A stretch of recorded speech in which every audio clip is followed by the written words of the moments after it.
One day, I said to my wife, let's sell everything and go to South Africa. And she stood with me and said, no.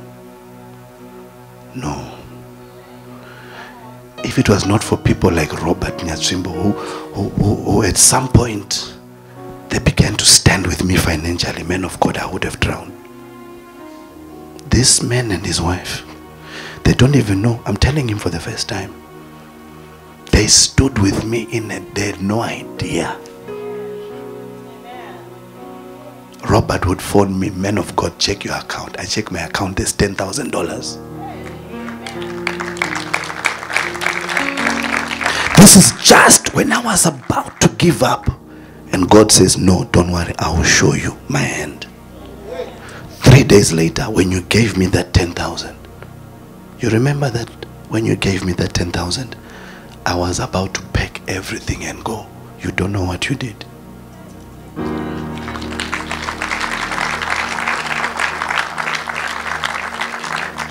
TJ, you try and do a deal, you'll be swindled. And God said, I told you, I don't want you to do business. You go back to church, it's not working. Caught between a rock. Can I tell you my testimony? Read, man of God. Verse 38. And Esau said to his father, have you only one blessing, my father? Bless me, me also, oh my father. And Esau lifted up his voice and wept. He lifted up his voice and wept. That lifting up his voice and weeping was a cry to God. When you stop crying about your situation and you start crying to God, that's when your situation will change. That's when your situation will change. I want you to go to verse 40 before you go back to verse 39. Verse 40. By your sword you shall live, and you shall save your brother. By your sword. Am I talking to somebody who others, they just got things for free? You had to get them by the sword.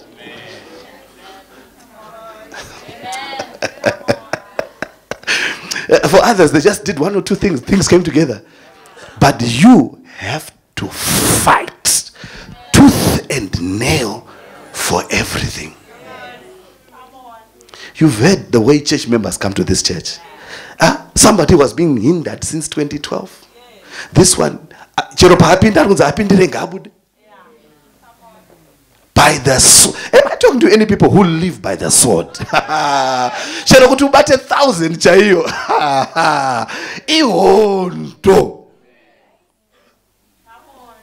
And someone will say to you, this guy, I bought the thing for 200 and I sold it for 1.2. You try and do the same thing.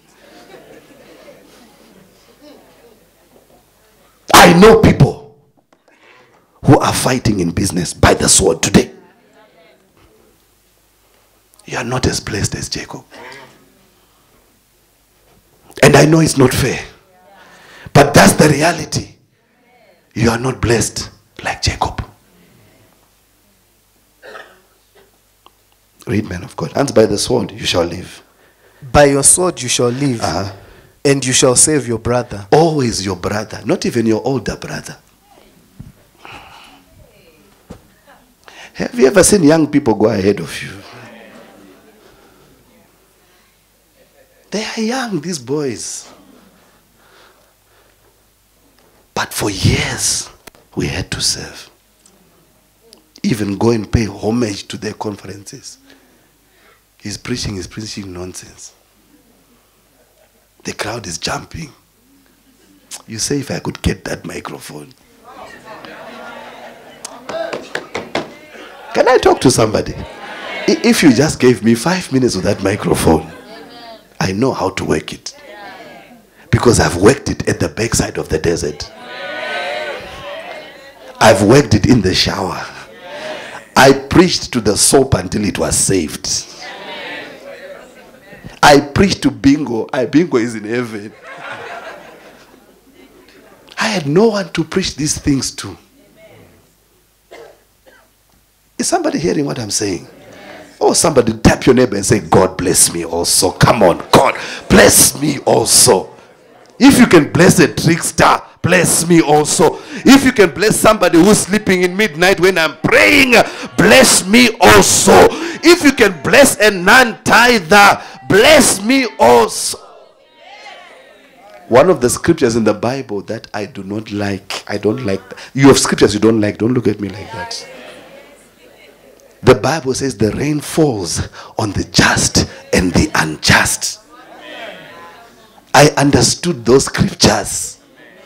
I lived them live. The reason why I tell you to do things properly is because the end of the wicked shall come. Amen. There are people who had money, no longer have money today because they swindled people. And God finally one day hears the cry of the wicked. Some of these men of God can't even come into Zimbabwe right now. They are not allowed in Zimbabwe right now. It's the beginning of the end of this false prophetic move. It's the beginning of the end. Read on, men of God. And it shall come to pass when you have become restless. It shall come to pass when what happens? When you become restless. That what? That you shall break his yoke from your neck. Close your Bible. It shall come to pass when you become restless. There is prayer and there's restless prayer. I'm sorry, 1 hour, you're up, you're praying. The Lord gave him a solution. And this is what changed my life. And birthed a prayer warrior. Birthed a giant in the spirit. That scripture you are reading, birthed a giant in the spirit that you are seeing here today. That is my story. And so when you become restless, you will break the yoke from your brother.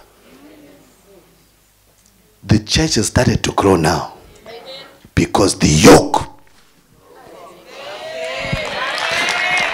Things are happening around us now because the yoke. I don't know who I'm talking to, but you've been under a yoke for years. You've been under a yoke of shame. You've been under a yoke of non-achievement. You've been under a yoke of nothingness. You've been under a yoke of frustration. You've been under a yoke of hindrance. You've been under a yoke of being blocked. But the Lord is giving you a key. The same key that he gave to Esau, the brother of a trickster who had prospered ahead of him. He said, when you become restless, when you become, don't rest too much, you rest too much. When you become restless, when you become uncomfortable, when you say this is not my portion, when you are tired of being tired, when you're frustrated or being frustrated, oh, can I preach to somebody right now? Because the yoke is about to break off your life. In the same way that the yoke broke off my life, it broke to the extent that I bought a 200 series Lexus. It broke to the extent that I drive a BMW brand new, 5 million rand. You can Google it. Then I knew that the yoke had broken, that season of hardship was over. It broke to the extent that God is now blessing me on every side. It broke. If you want to know how am I doing it, I paid the price of restlessness. That's why you hear demons saying, you don't get tired. How can I get tired now? When things were hard, I was pushing. When things were low, I was pushing. When I was alone, I was pushing. When I was crying, I was still praying. Some of those notepads that I have, they have tears on them. Because I'll be writing the message, crying to God while he's giving me the revelation. How can I give up now when things are changing, when things are rising, when things are getting better, when I'm seeing the blessing on every side? And I told you 2 weeks ago, Someone comes to see me with 7 title deeds. They're actually 9 because 2 of them are coming. And when I was going home, I got into my study. I just lay on the floor. And this is what God said. He said, for all your pain, for all your tears, for all your sacrifice, for all people mocking you, laughing at you, people saying you are nothing, people saying you are a false man of God, for all the years you have worked, I'm paying you in one day. Whatever you hear outside of this is not my story. This is my story. Stand up on your feet. We know that the grass withers and the flower fades, but your word is eternal.